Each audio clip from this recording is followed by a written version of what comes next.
the administration dithers by slowly inching toward challenging the legitimacy of these regimes in any meaningful way.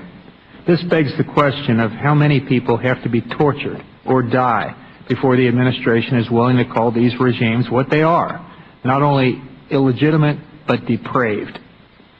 That the administration continues to eschew calling for a transition to a democratic government in Tehran is evidence of one of two possibilities. Either it still believes that a grand bargain on the illicit nuclear program is possible, or it is concerned that to do so will, like in Libya, create a situation in which it must then ensure that the regime actually falls.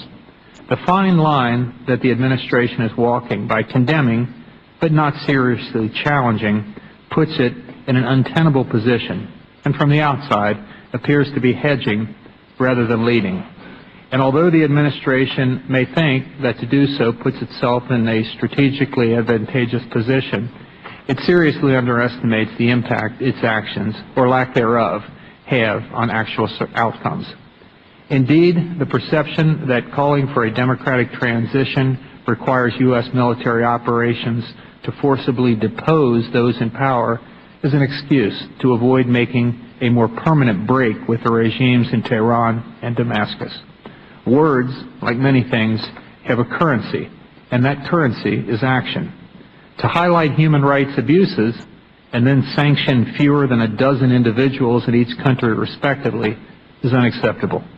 To vacillate between condemning these regimes and then later offering a lifeline should they reform pits us against the people of those countries. The administration must realize two things. First, making no decision is in fact a decision in and of itself.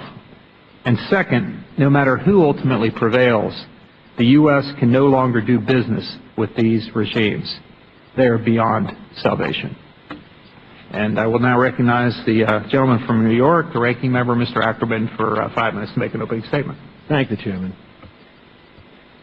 I keep in my office a black and white photo of a place called Surak, Poland. It's where my mom and the family come from. Following the Nazi invasion in 1939, the Jews in Surak were rounded up, sent to the Warsaw Ghetto, and liquidated. Except for the desecrated cemetery, there are no Jews in Surak today. There was no help for them. The free world claimed not to know, and even if it had, it probably still would not have helped. In 1939, the troubles of Polish Jews were nobody's problem but their own. Knowing that is part of me. It's one of the reasons I've always felt that serving on the Foreign Affairs Committee is so important. Not because I expect another Holocaust, though the Iranian regime seems intent on preparing one, and it must be stopped, but because there will always be a grave concern that the cry of people in distress or danger or being slaughtered will go unheeded. We said, never again. But it happened again. It happened in Cambodia. It happened in Bosnia. It happened in Rwanda, Congo, Sudan. It's happening today in Syria. And in each case, governments, including ours, like guilty children, look down at their shoes and say to no one in particular, there's nothing we could have done. But that wasn't really true then, and it isn't true now. Even the weakest nation can bear witness.